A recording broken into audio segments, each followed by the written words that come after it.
Usted hace unos días comentó que la Semana Santa es para centrarnos en el punto esencial y no en el pecado original, ¿no? Que es como distraerse del árbol de la vida y decidir sin mirar el sentido de la vida, ¿no? ¿Cómo se aplica eso? ¿Cómo aplicarlo en la práctica? Ya. Bueno, el pecado original tiene un problema, es el comerse el árbol de la ciencia del bien y del mal, que es el único árbol que estaba prohibido. Todos los demás estaban para gozar, inclusive hasta el árbol de la vida se podía comer. Pero el asunto es qué cosa quiere decir el árbol de la ciencia del bien y del mal. Y quiere decir que es una cosa que tenemos los humanos como principio, de que para poder actuar necesitamos reflexionar siempre, calibrar las cosas prudentemente y decidir en base a un principio, el principio de la vida, que es el que está en el centro. ¿De acuerdo? Entonces, ¿No? eh, si nosotros hacemos las cosas en función de la vida para todos, ¿no? Nuestras acciones entonces se moderan, se ordenan, se calibran. Eh, pero si uno simplemente lo hace, hace las cosas por puro gusto, por puro impulso, entonces no hay medición y el ser humano que vive en común con otros seres humanos desarrolla un individualismo tal que lo separa de los demás y se genera lo que llamamos el pecado, ¿no es cierto? Jesús nos libera de eso. ¿Por qué razón? Porque Jesús tenía una misión, darnos vida, mostrarnos el rostro amoroso de Dios, y no se desvió de ese camino, sino que todo lo midió, lo reflexionó, lo pensó en función de que Dios sea transparentado con su testimonio, que era su misión en la tierra. Si Él se bajaba de la cruz y no ponderaba, por más que sufriera, no ponderaba que la consecuencia iba a ser que la imagen de Dios iba a ser la de un Dios vengativo, ¿ya? Si él no ponderaba eso, entonces se arruinaba la imagen de Dios y se persistía. Por eso acuérdate que la última tentación es bájate de la cruz para que realmente creamos. O sea, repite la idea de Dios que tiene toda la humanidad, que es la de un Dios agresivo, que castiga, que hay que temerle.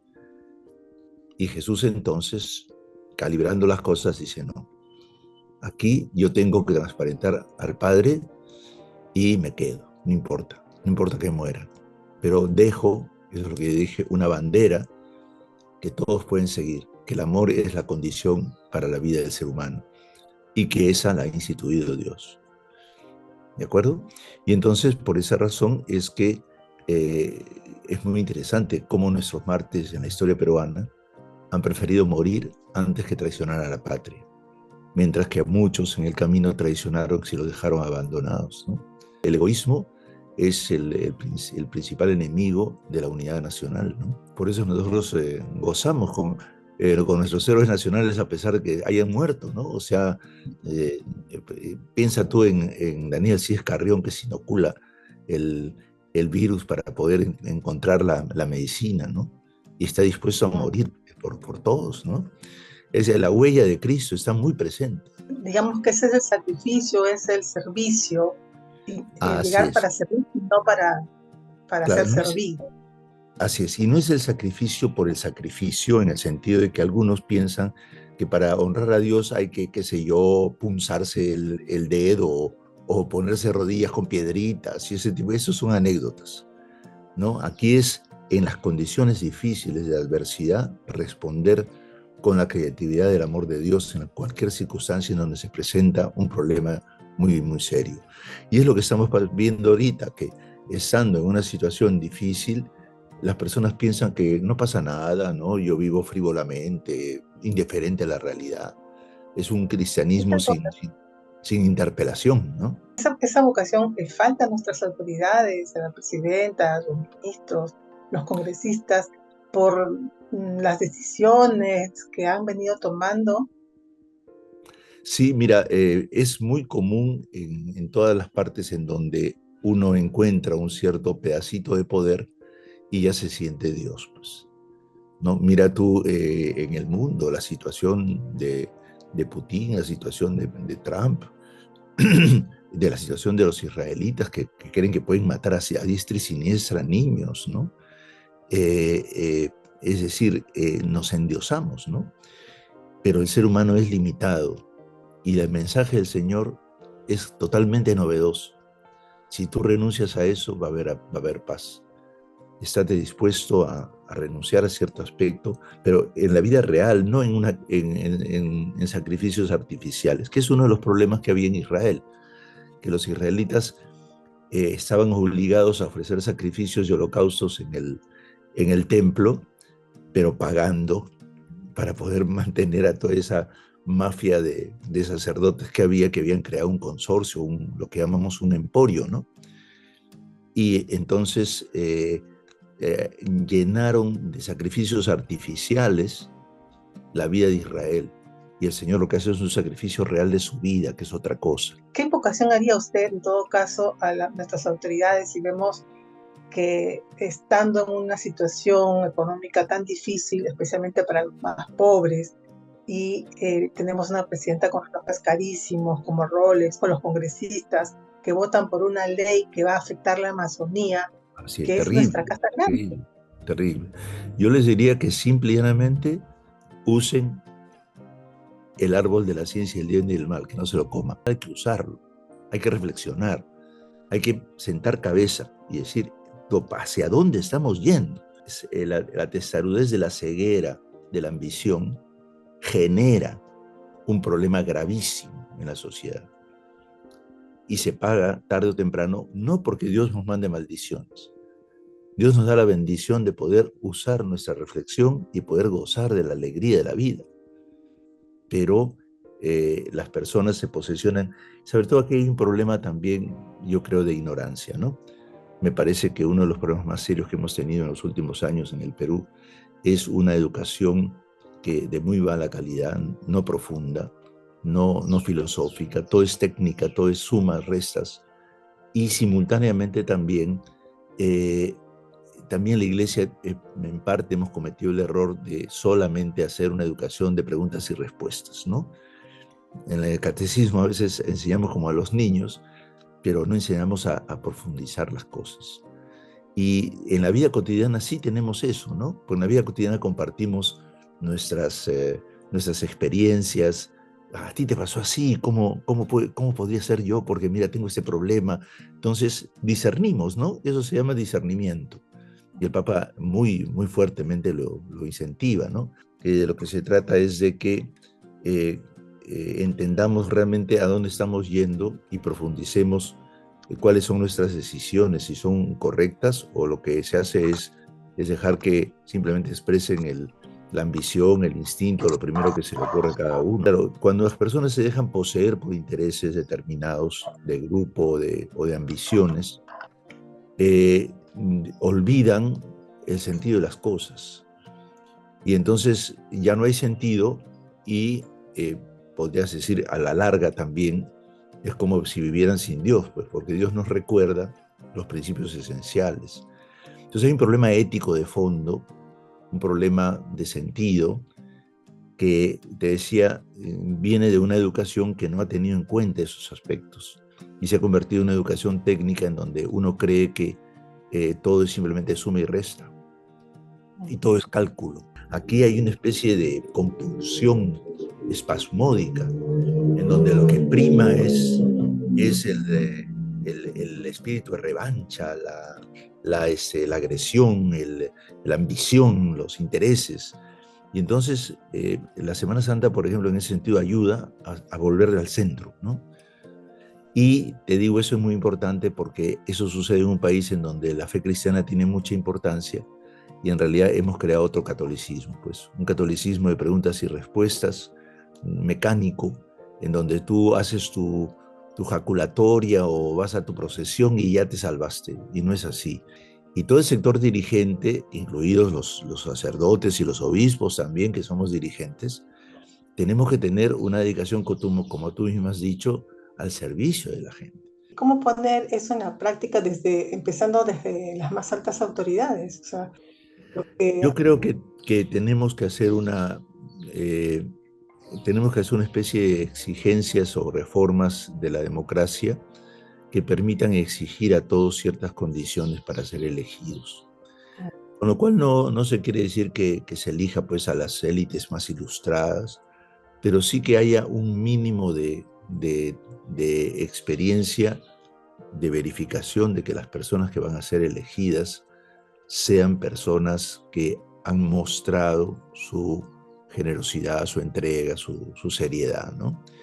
Y por otro lado, creo que también todos, ¿no? Tenemos que cambiar la educación. Es un problema a largo plazo. El gran problema es que algunas personas creen que son más santas que otras y entonces usan la santidad para hacer lo que les da la gana. Problema. ¿Ya? Ponen cara de buenos, se golpean el pecho y uno dice, qué linda persona, que no sé qué, y resulta que es todo lo contrario.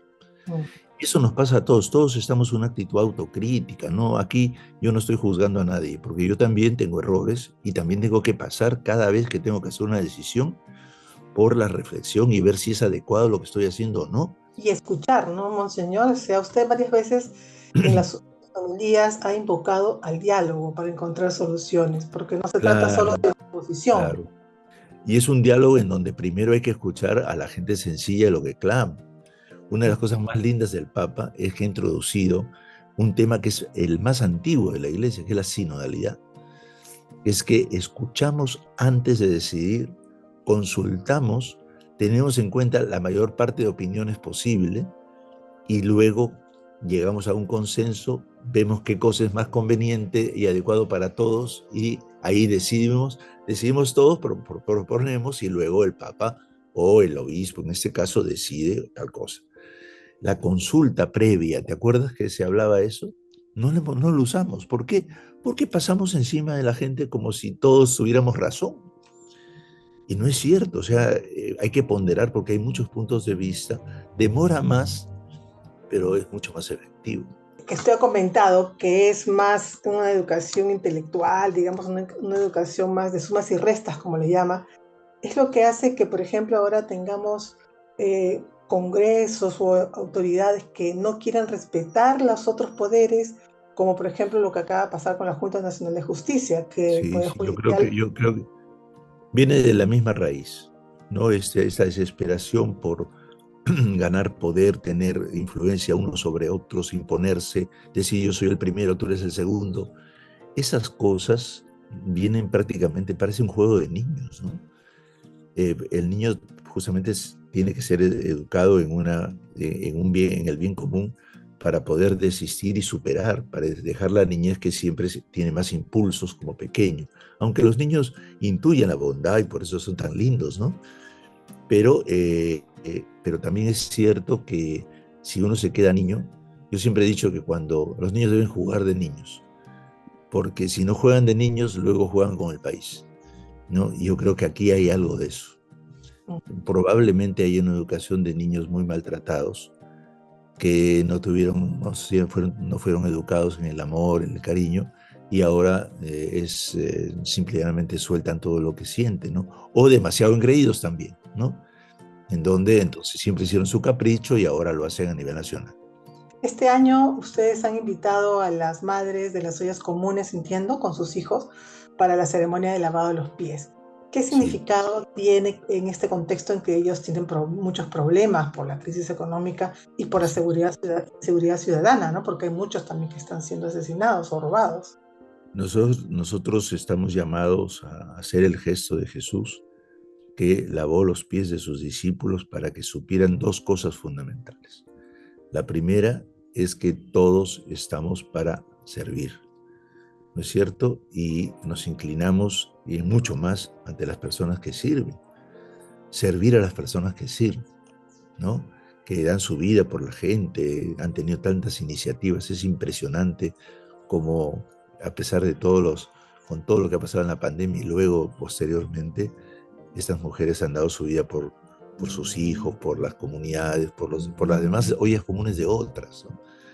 Y lo segundo, que además de eso, nos inclinamos a lavar los pies porque vamos a tener que caminar mucho y necesitamos siempre lavarnos los pies para seguir caminando. Nuestro papel es peregrinar con todos y ayudar a que todos nos unamos. He acompañado todo de esta campaña a favor de, de las ollas comunes, porque realmente el hambre está asediando terriblemente. Y no se va a solucionar, qué sé yo, diciendo que la gente saque de sus AFPs un ahorrito, ¿no? Se va a solucionar si es que hay un plan económico serio, en donde hay un objetivo interesante para todos y se empiece ya a organizar una economía al servicio de la gente. Esta es una economía especulativa. Desde que se empezó a decir que la plata llega sola, lo único que nos hemos dedicado es a especular con el dinero y a lavar dinero en muchos casos, ¿no? De tal manera, es una especulación loca por ganar sin trabajar. La corrupción también es un problema grande para que haya esta situación, ¿no? Claro, Sí, la está unido a contra esto, ¿no? Porque la corrupción tanto va para que los robos al interior de los proyectos, cuando se hace una cosa, se saca mi parte, la coima, cuánto me vas a dar y qué sé yo, ¿no?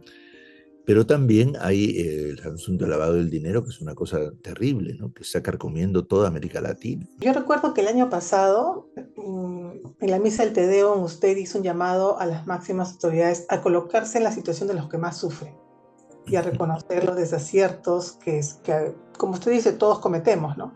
A casi un año de esto, ¿piensa que algo se ha avanzado? Bueno, yo creo que estamos todavía un poco bastante mal, pero lo importante siempre en la predicación es decir las cosas para que poco a poco vayan calando, ¿no? Por lo menos sí se está demostrando que por no hacer eso, estamos en una situación peor. Entonces ya es hora de darnos cuenta que hay una causa más honda, que es esta, que es que no hacemos las cosas en función del bien común. Se repite el caudillismo de los inicios de la República, ¿no? Donde fue necesario que el Congreso pusiera claramente en la Constitución una base. El caudillismo no nos abandonó, el individualismo es el individualismo moderno que no sabe ver el conjunto. Y entonces yo creo que por lo menos tenemos que insistir una y otra vez. A Jesús tampoco le hicieron caso, ¿no? Y sin embargo, el principio del amor es el único que cada día clama más. El Papa Francisco en estos momentos, ¿no? Cuando escribió Fratelli Tutti, ¿no?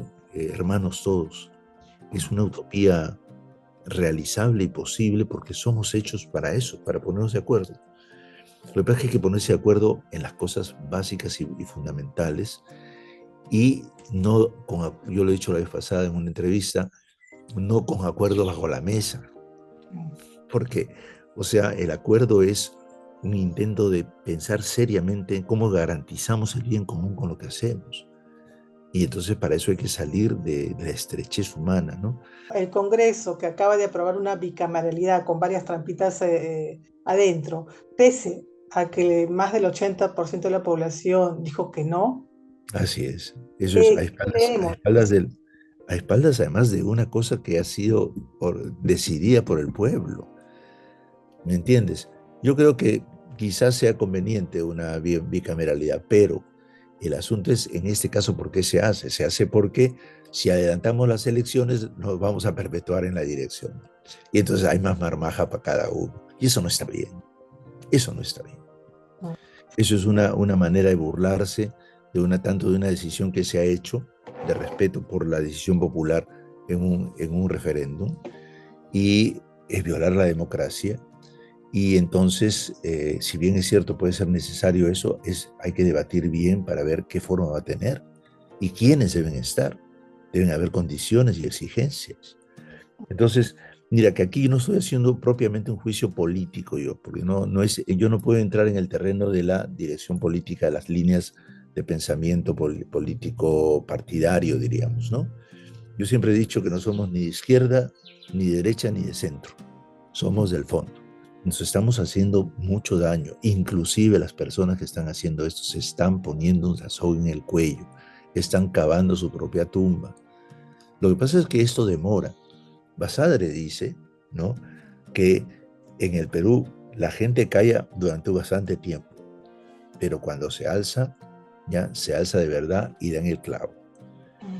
Entonces, ya ha habido muchos momentos en la historia por eso. Lo que pasa es que no se entiende, no se tiene paciencia histórica, se tiene impaciencia histórica. Y nuestro pueblo tiene paciencia histórica, tiene la paciencia del Señor en la cruz. Cuanto más se acumula la situación, más está creciendo un deseo, una esperanza, un consenso de cómo ser el país. Si no nos ponemos en sintonía con esa búsqueda, vivimos a espaldas de la realidad. Hay un tema que nunca se ha podido cerrar pese al tiempo transcurrido y es lo que pasó entre el 80 y 2000, ¿no? Y que ha generado mucha división, que algunos le llaman terrorismo, otros le llaman violencia política. Ni siquiera en eso nos ponemos de acuerdo. Y ahora ha salido este pedido de derrumbar el Ojo que Llora, que es un monumento al que van familiares de las víctimas, por lo menos por lo que yo he visto, de todos lados, ¿no? Tanto de las Fuerzas Armadas, de los militares, víctimas del terrorismo, víctimas de todo. ¿Qué nos muestra eso, monseñor? Las personas que han decidido eso son personas que no han llorado todo lo que hemos vivido, no han llorado como el pueblo.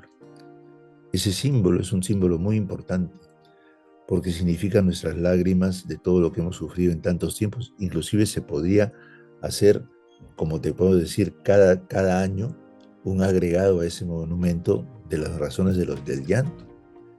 Tenemos ahora mismo el llanto de nuestro pueblo durante los 2 años de pandemia, en donde celebramos esa misa, en donde todo el mundo mandó las fotos de la gente. Bueno, una cosa más, una casualidad mía, porque a veces el Espíritu Santo me patea y dije, bueno, manden unas fotos. Al final de la misa ya habían 2000 y después llegaron a 6000. Y si un monumento lo representa, no representa eso de ninguna manera una cosa frívola. Representa el llanto de las consecuencias de un terrorismo que nos asedió y de un mal comportamiento de quien dirigiendo, ¿no?, se dedicó a matar de la misma manera que el terrorismo. ¿Por qué un monumento que recuerda el llanto del pueblo sencillo? ¿Por qué se tiene que demoler? ¿Qué cosas van a desterrar también dentro de poco, ¿no? La cruz del Señor, porque el Señor entrega su vida y nos recuerda el sufrimiento. Es muy serio como problema. Acá hay es la frivolidad en la cual las personas se están viviendo hoy día.